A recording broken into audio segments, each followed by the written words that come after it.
हाँ तो भाई हम स्टार्ट कर रहे हैं लेक्चर नंबर 6। लास्ट लेक्चर में हमने क्वेश्चन नंबर 12 तक कंप्लीट कर लिए थे, तो अब मैं करा रहा हूँ क्वेश्चन नंबर 13।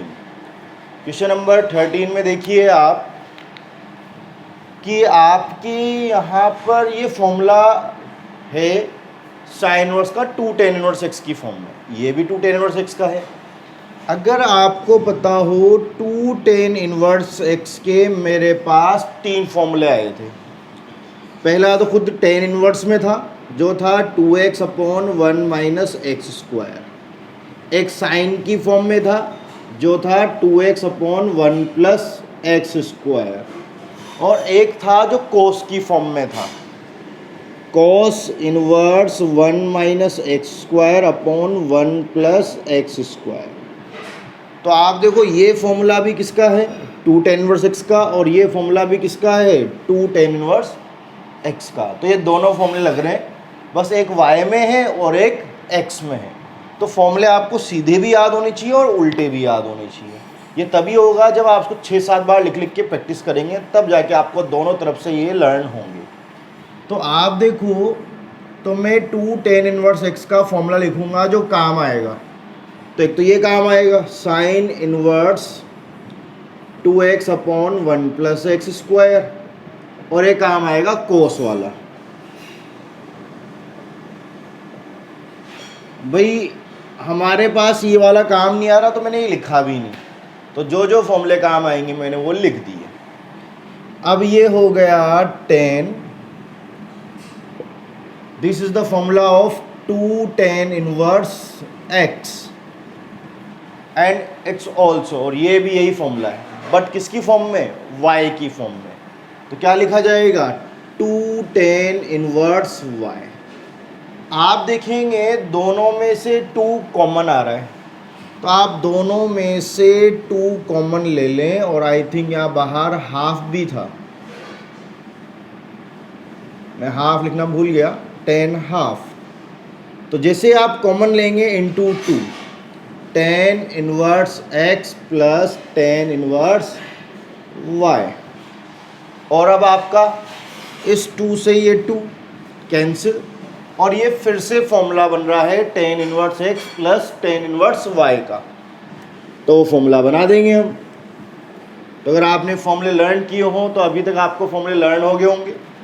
तो वो ये है, बाहर तो tan आ गया, अंदर फॉर्मूला बन रहा है tan inverse x plus y upon 1 minus x Y का। तो मैंने फॉर्मूला बना दिया। अब tan इनवर्स से tan कैंसिल हो सकता है, यहाँ डबल थे इसलिए कैंसिल नहीं होगा, तो कंबाइन करके सिंगल बनाया, फिर ये कैंसिल हो गया। तो कितना आंसर आया x plus Y upon 1 minus x Y. ये तो है आपका फर्स्ट मेथड। एक तरीका तो ये है, एक तो आप इसको इस तरीके से कर सकते हैं जिसे आप नोट कर सकते हैं, चाहे तो स्क्रीनशॉट ले लें अगर आप यूट्यूब पे पढ़ रहे हैं तो। अब इसका आप देखिए सेकंड मेथड। सेकंड मेथड में क्या होगा, हम मानेंगे यानी प्रतिस्थापन लगाएंगे, सब्स्टिट्यूशन मेथड, जहां हम x की जगह कोई ट्रिग्नोमेट्री रखेंगे। तो x की जगह tan रखूंगा तभी तो फॉर्मूला बनेगा 2 tan theta 1 plus tan square theta, जो साइन 2 थीटा का फॉर्मूला है। ऐसे यहाँ 1 minus tan square theta 1 plus tan square theta, जो cos 2 थीटा का फॉर्मूला है। तो आपको x की जगह रख देना चाहिए tan थीटा, और y, अब मैंने जब x के लिए tan थीटा रख दिया तो y के लिए tan थीटा नहीं आएगा, tan तो आएगा, लेकिन जब चर चेंज है तो आपका एंगल भी चेंज होना चाहिए। तो वो आ रहा है, इसलिए मैं थीटा की जगह क्या रख दूंगा 5। देखो क्वेश्चन में ना तो मेरे पास थीटा है ना फाई, तो दोनों आंसर में नहीं आ सकते। तो यहाँ से तो निकलेगी थीटा की value tan inverse x, equation first, यहाँ से निकलेगी फाई की value tan inverse y, equation number 2। तो आप देखो ये आपके बन गया tan 1/2 साइन इनवर्स, आपने x किसको बोला tan थीटा को, तो जहाँ जहाँ x आ रहा है tan थीटा रख दो।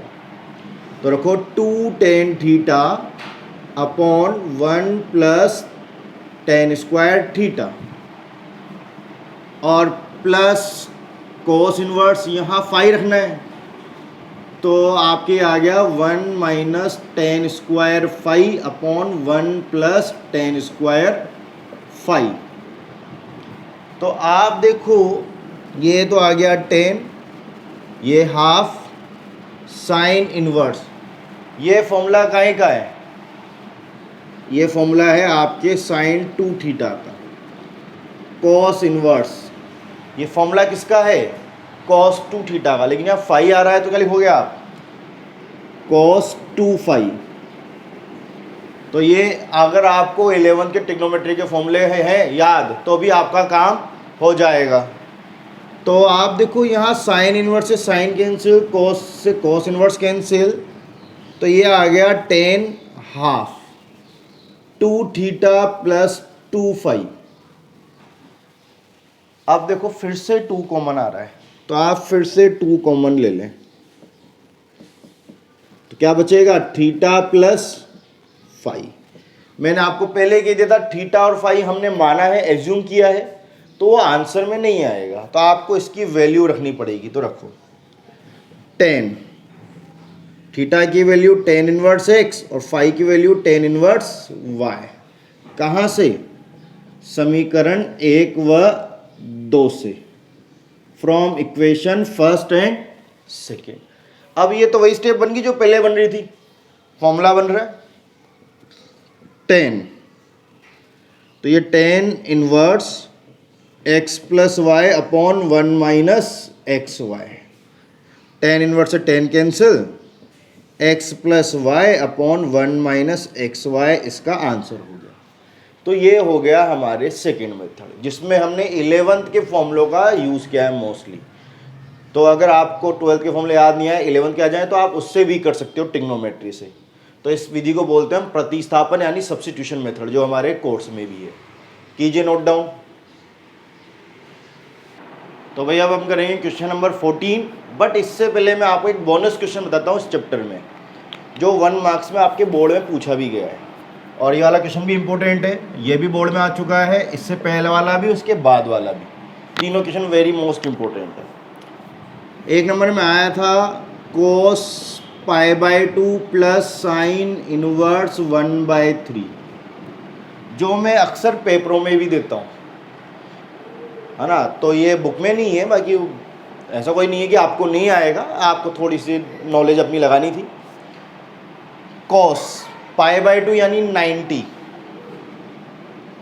प्लस इनवर्स ट्रिग्नोमेट्री को हम व्यक्त करते हैं थीटा से, यानी एक एंगल से, कोण से व्यक्त करते हैं।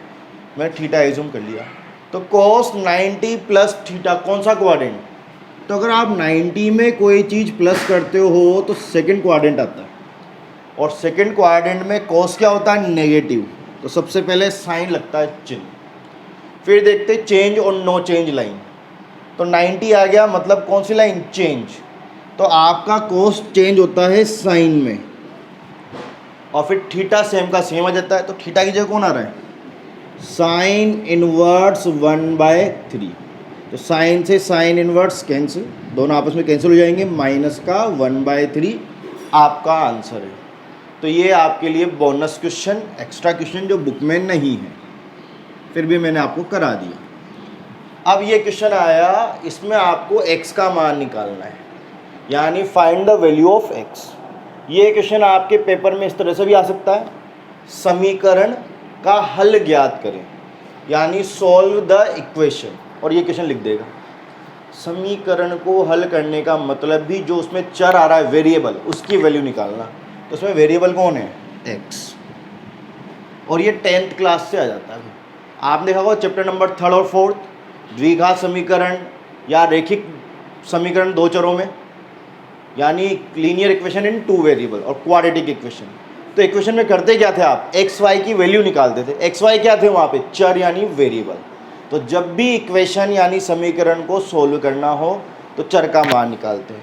अगर वो ये नहीं कहता ना एक्स का मान निकालो, तो भी मैं एक्स का ही मान निकालता, क्योंकि समीकरण का मतलब ही यही होता है। ठीक है, समीकरण सोल्व करने का मतलब उसमें जो चर आ रहा है उसका मान निकालना, चाहे क्वेश्चन में बोले या ना बोले। याद रहेगा? ठीक है। तो इसको मैं हटा देता हूँ बोनस क्वेश्चन को। तो आप देखो इस क्वेश्चन में मुझे x की वैल्यू निकालनी है, तो मैं सबको उधर भेजता जाऊँ। उधर भेजूँगा तो सबसे पहले तो मैं भेजूँ इस बाहर वाले साइन को, ये साइन उधर जाएगा तो साइन इनवर्स 1। मुझे x की वैल्यू निकालनी है, तो ये इधर, इसको भी उधर भेजो। Cos inverse x sine inverse 1 और माइनस का साइन इनवर्स 5। आप चाहें तो यहाँ फॉर्मूला लगा सकते हैं, sign inverse x minus sine inverse y। आप चाहें तो लगा सकते हैं, मैं नहीं लगाऊंगा, क्योंकि हमारी टेबल में साइन के अंदर 1 आता ही नहीं आता। अगर साइन की टेबल याद हो तो 0 आता है, हाफ आता है, 1/√2 आता है, √3/2 भी आ जाता है और 1 भी आ जाता है। अगर ये वैल्यू आ रही है तो हम इसको सोल्व कर सकते हैं। 1/5 को सोल्व नहीं कर सकते। क्यों नहीं कर सकते? क्योंकि टेबल में नहीं आ रहा। तो टेबल वाले मानों को तो हम सोल्व कर सकते हैं। तो मैंने सोल्व किया साइन इनवर्स, तो अंदर भी कितना आना चाहिए? साइन। तो साइन में 1 वैल्यू किसकी होती है? तो साइन में 1 वैल्यू होती है 90 की, यानी π/2। तो ये π/2 और पीछे इससे आप सोल्व नहीं कर सकते। तो आपको समझ में आना चाहिए आप इसे सोल्व क्यों नहीं कर सकते, क्योंकि 1/5 आ रहा है और साइन की टेबल में 1/5 कहीं नहीं आता। तो देखो ये तो कैंसिल हो गया, cos इनवर्स x, तो cos inverse x is equal to, ये आपस में कैंसिल हो गया, तो π/2 माइनस साइन इनवर्स 1/5। अब इसके बाद भी 2 तरीके हैं। एक तरीका तो ये π/2 आ गया, तो जहाँ जहाँ 90 आ जाता है हम कॉम्प्लीमेंट्री एंगल लगा सकते हैं, यानी पूरक कोण वाले सूत्र। तो क्या है पूरक कोण वाले सूत्र? तो आपको पता होना चाहिए sine inverse x plus cos inverse x is equal to π/2, क्योंकि ये पूरक कोण थे, यानी कॉम्प्लीमेंट्री एंगल। तो ये हमारे पूरक कोण था, पहला ही 3 सूत्र थे पूरक कोण में भी, कॉम्प्लीमेंट्री एंगल। अगर मैं साइन को ले जाके माइनस कर दूं तो क्या बचेगा? Cos inverse x। तो इधर तो कॉस इनवर्स x था ही, इधर भी कितना जाएगा? Cos inverse 1/5। ये उधर जाके माइनस हो गया, तो π/2 minus sine inverse cos inverse, तो कॉस इनवर्स आ गया। फिर हम कर सकते हैं तुलना, यानी बाय कंपेयर, इंग्लिश मीडियम वालों के लिए बाय कंपेयर। तो आपका x कितना आ गया? 1/5 आ गया। एक तरीका तो ये है। एक तरीका और है कि अगर आपको पूरा कोण याद नहीं आ रहे, कोई दिक्कत नहीं, आपको तो किसकी वैल्यू निकालनी थी? x की। तो आप कोस इनवर्स को भी उधर भेज दो। इधर भेजोगे तो cos 90 माइनस साइन इनवर्स 1/5 आ गया। तो मैं आपको अलग अलग तरीके बता रहा हूँ ताकि आप हर तरीके से करो, जो भी आपके माइंड में आ जाए, आप घबराएंगे। अगर आपके कैलकुलेशन सही है तो आंसर सही आएगा। तो ये हो गया cos 90 माइनस थीटा, जैसा अभी मैंने बोनस क्वेश्चन सिखाया था। तो ये रहा 90, मैं माइनस करूँगा तो पीछे आऊँगा फर्स्ट क्वाड्रेंट, और फर्स्ट क्वाड्रेंट में ऑल पॉजिटिव, सब के सब क्या होते हैं? प्लस के। 90 यानी चेंज, तो कॉस किस में चेंज होता है? साइन में, और थीटा एज इट इज़। तो ये 11th वाले लॉजिक से कर दिया, इससे भी आंसर वही आया। हो सकता है आपकी एक लाइन बढ़ गई हो, बाकी आंसर वही आ गया और आपको फॉर्मूले की ज़रूरत नहीं पड़ी। ठीक है, तो बिना फॉर्मूले की हम कर सकते हैं, बस टारगेट होना चाहिए। बहुत से टीचर इस सीधे साधे क्वेश्चन को भी हार्ड बना देते हैं। कैसे? ये साइन इनवर्स में, ये कोस इनवर्स अलग अलग है तो फॉर्मूला लगेगा ही नहीं, तो वो इसको भी त्रिभुज नियम से, यानी ट्राइंगल रूल से किसमें चेंज कर देते हैं? कॉस इनवर्स में। तो फॉर्मूला लगा देते हैं cos inverse x plus cos inverse y। अभी तो बेचारा x अकेला आ रहा है, मैंने फॉर्मूला लगा दिया तो ये अंडर रूट में भी आएगा और अंडर रूट के बाहर भी आएगा। और जैसे ही हमारा x अंडर रूट में चला गया या फ्रैक्शन भिन्न में चला गया तो हमारी कैलकुलेशन को हार्ड कर देगा और बड़ी कर देगा। ये लॉजिक मुझे पता था, इसलिए मैंने कोशिश की कि मैं इससे बच जाऊं, और देखो मैंने इससे बचते हुए इसको डायरेक्ट ही कर दिया, तो मेरी कैलकुलेशन की स्टेप पे कम आई। तो आप एक बात और नोटिस करेंगे कि और टीचरों में और मेरी कैलकुलेशन काफ़ी शार्प है। उन्हें टाइम ज़्यादा लगता है क्वेश्चन करने में, मुझे टाइम नहीं लगता, क्योंकि ये सब चीज़ें मैं पहले ही दिमाग में कर लेता हूँ कि किस तरह से करूँगा कि मेरी कैलकुलेशन कम से कम आएगी। मैं क्वेश्चन छोटा नहीं कर रहा, मैं सिर्फ कैलकुलेशन कम कर रहा हूँ। कीजिए नोट डाउन। तो भाई ये हमारे पास नेक्स्ट क्वेश्चन है और ये भी समीकरण वाला है। या तो लिखा आएगा समीकरण को हल करें, यानी आप सोल्व करें तो इसमें जो वेरिएबल x आ रहा है उसकी वैल्यू निकालें, यानी सोल्व द इक्वेशन, या फिर आएगा ये लिख के x का मान ज्ञात करें। तो समीकरण सोल्व करें यानी सोल्व द इक्वेशन, या फिर x का मान निकालें, दोनों एक ही बात है। आपको x का मान निकालना है और ये very very most important question है। 13, 14, 15 तीनों ही क्वेश्चन इंपॉर्टेंट है और बोर्ड में भी आए हुए हैं। तो चलो करते हैं, सिंपल सा है। सिद्ध तो करना नहीं है कि जो आप LHS RHS लोगे, LHS RHS कहाँ लेते हैं, जहाँ सिद्ध करना हो, प्रूव करना हो। यहाँ प्रूव नहीं करना, यहाँ सॉल्व करना है।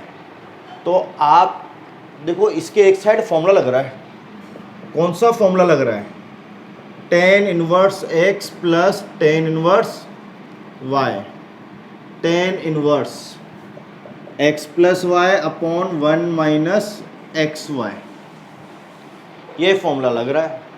तो अब इस फॉर्मूले में देखो आप, तो ये हो जाएगा हमारे पास tan इनवर्स, यहाँ आ जाएगा x, तो ये x minus 1 upon x minus 2 plus y, x plus 1 और x plus 2 upon 1 minus x की जगह x माइनस 1, x माइनस 2 और y की जगह x प्लस 1 और x प्लस 2। तो देखो ये x हो गया और ये y, तो मैंने रख दिया। और इक्वल में π/4 चलाना ना भूलें, क्योंकि आपको सिद्ध थोड़ी ही करना है, सोल्व करना है, यानी हल करना है इसको। तो दोनों साइड चलेगी, x का मान निकालना है। x का मान निकालना है तो उसको तो उधर भेज दो, तो ये उधर जाके tan π/4 हो जाएगा। और इधर आपके एलसीएम आएगा, ऊपर कितना एलसीएम आएगा, x माइनस 2 और x प्लस 2। तो x माइनस 2 आएगा और x प्लस 2 आएगा, तो जब एलसीएम लोगे x माइनस 2 से x माइनस 2 कैंसिल, तो x प्लस 2 इससे मल्टीप्लाई होगा, x minus 1 x plus 2 plus, जब x प्लस 2 का डिवाइड करूंगा तो ये x माइनस 2 मल्टीप्लाई होगा, तो x प्लस 1 और ये x माइनस 2। याद रखें हमेशा मेन बटे को बड़ा बनाएं। नीचे भी यही एलसीएम आ रहा है, x माइनस 2 और x प्लस 2, तो यहाँ आ जाएगा x माइनस 2 और ये x plus 2 minus x minus 1 और x प्लस 1। अब देखो अंश से अंश कटता है, हर से हर, तो आपके दोनों के जो डिनोमिनेटर है वो सेम है, तो ये डिनोमिनेटर से डिनोमिनेटर कैंसिल, हर से हर कैंसिल। आपको इन ब्रैकेट्स को ओपन करना पड़ेगा, करो x into x x square, x into plus 2 2x, minus 1 into x minus x, minus 1 into 2 minus 2, ये आ गया मल्टीप्लाई।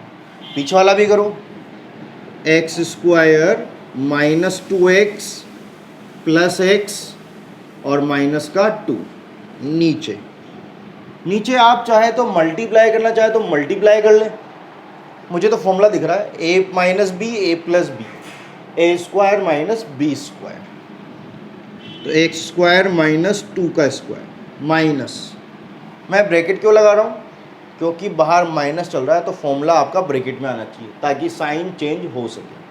मैं जब भी फॉर्मूला लगाता हूँ बाहर माइनस चल रहा हो तो ब्रैकेट जरूर लगाता हूँ, इससे साइन मिस्टेक नहीं होती। यहाँ पे भी a minus B A plus B, A square minus B का स्क्वायर, और ये हो गया 10 π/4 यानी 45, और 10 45 की वैल्यू कितनी होती है 1, तो ये मान आ गया आपके 1 आ गया। अब इसके बाद देखो 2x से आपका 2x कैंसिल, x से आपका x कैंसिल, ऊपर कितना बच रहा है, एक्स स्क्वायर 2x²। यहाँ -2 -4, इस ब्रैकेट को ओपन कर दीजिए तो ये आ गया x² -4। तो खोलूँगा तो माइनस का x², 1 का स्क्वायर 1, माइनस +1 = 1। आप देखेंगे x² प्लस का और एक बार माइनस का, तो ये भी कैंसिल। कितना बचा, 2x² -4 -4 + 1 माइनस का 3 = 1। आपको किसकी वैल्यू निकालनी है, x की, क्रॉस मल्टीप्लाई करो। तो देखो इसके बाद की स्टेप में इधर लिख देता हूँ। तो आपके चल रहा था 2x² -4 = अब देखो -3 1 से मल्टीप्लाई होगा तो -3, तो ये आ गया 2x² -3 + 4। अब देखो इसमें तो 2x², तो ये आ गया +1, तो x² = 1/2, तो x =√1/2, तो under low.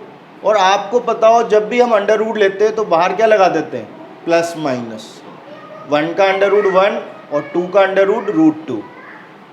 Date is your answer. तो कीजिए नोट डाउन।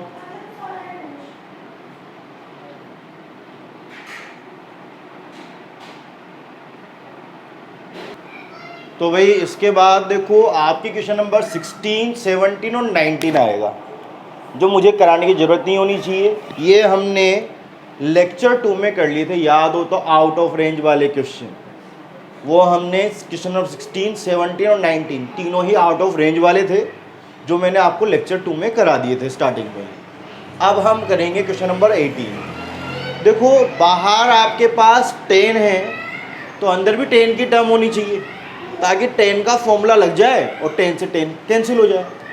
मैं चाहूँ तो इसको साइन में भी कर सकता हूँ, या दोनों को कोस में या कोट में भी कर सकता हूँ, लेकिन साइन के फॉर्मूले में और कोस के फॉर्मूले में याद हो तो अंडर आया था। अंडर हमारी कैलकुलेशन को बड़ा कर देता है, फ्रैक्शन तो बड़ा करता है लेकिन अंडर को हार्ड भी कर देता है। अगर आप उससे बच सकते हो तो बचो। तो जब मुझे चेंज ही करना है तो मैं किस में चेंज करूँ, 10 में, फिर 10 में अंडर नहीं आता, कैलकुलेशन जल्दी हो जाती है। और दूसरी बात, बाहर भी कौन है, 10, तो हमें 10 में ही चेंज करना चाहिए ताकि वो डायरेक्ट कट भी जाए। तो इसके लिए मैं क्या करूँगा, साइन इनवर्स 3/5 को 10 इनवर्स में चेंज करूँगा, क्योंकि मेरा फॉर्मूला तभी ये कटेंगे जब मैं 10 इनवर्स लाऊंगा। तो मुझे साइन इनवर्स को किस में चेंज करना है, 10 इनवर्स में। तो मैंने आपको बताया था लेक्चर 2 में, जब भी हम किसी इनवर्स ट्रिग्नोमेट्री को अदर इनवर्स ट्रिग्नोमेट्री में चेंज करते हैं तो क्या लगाते हैं, ट्राइंगल रूल, यानी त्रिभुज नियम। तो यहाँ हम थीटा एज्यूम कर लेते हैं।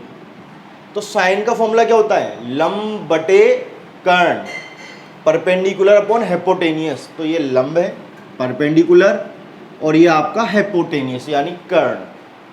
तो बचा कौन, आधार यानी कि बेस।